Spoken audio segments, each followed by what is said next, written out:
আমরা যেটি করব, আমাদের আদর্শ লক্ষ্য উদ্দেশ্য দিয়ে আমরা মানুষকে কনভিন্স করব, আমাদের পক্ষে আমরা নিয়ে আসব। কারণ আমরা দেখেছি কিভাবে ডামি ভোট হয়েছে এই দেশে, আমরা দেখেছি কিভাবে নিশিরাতের ভোট হয়েছে এই দেশে, আমরা দেখেছি কিভাবে ভোট ডাকাতি হয়েছে। এবং ভোট ডাকাতি, নিশিরাত, ডামি ভোট, এইগুলো যে দেশের কোনো ভালো কিছু করতে পারে না, এটি প্রমাণিত। আমরা চাই আগামী দিনে দেশে একটি জবাবদিহিতার সরকার শুরু হোক। আমি সেদিনও বলেছি, ইউপি চেয়ারম্যান থেকে শুরু করে দেশের প্রধানমন্ত্রী, প্রত্যেককে জবাব দিতে হবে জনগণের কাছে, যা প্রত্যেকের জবাবদিহিতা থাকতে হবে। আপনার পরিবারকে দিয়ে আপনি চিন্তা করে দেখুন, পরিবারে একটি জবাবদিহিতা আছে বলেই কিন্তু পরিবার ঐক্যবদ্ধ থাকে, পরিবারের মধ্যে জবাবদিহিতা আছে বলেই কিন্তু পরিবার এগিয়ে যায় সকলকে সাথে নিয়ে। সমগ্র দেশটি একটি বড় পরিবার, আমাদের এই পরিবারের নাম বাংলাদেশ, আমাদের পরিবারের ফ্যামিলি নেম হচ্ছে আমরা বাংলাদেশি।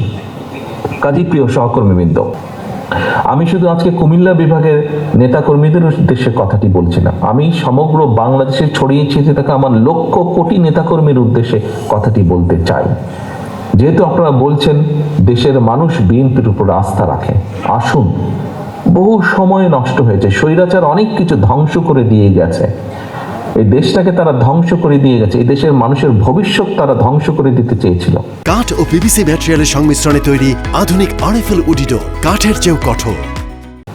এখনো সম্ভাবনা আছে এবং সেই সম্ভাবনাকে যদি বাস্তবায়ন করতে হয়, মানুষ বিএনপির দিকে তাকিয়ে আছে। বিএনপি হিসাবে আসুন আমরা মানুষের সেই প্রত্যাশা পূরণের জন্য আমাদের সর্বোচ্চ দিয়ে আমরা চেষ্টা করি। এই দেশের জনগণের অধিকার ফেরানোর জন্য আমাদের সহকর্মীরাই জীবন দিয়েছে, আপনাদের আরো মানুষ দিয়েছে, বাট আমাদের সহকর্মীদের সংখ্যা বেশি।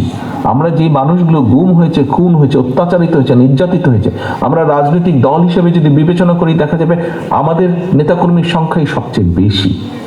কাজেই যেই দলটি এত অত্যাচার নির্যাতন সহ্য করেছে, যেই দলটির এত মানুষ গুম খুনের শিকার হয়েছে, শহীদ হয়েছে, 60 লক্ষের মতন মানুষ গায়েবী মামলার শিকার হয়েছে, সেই দলটির কাছেই মানুষ প্রত্যাশা করে।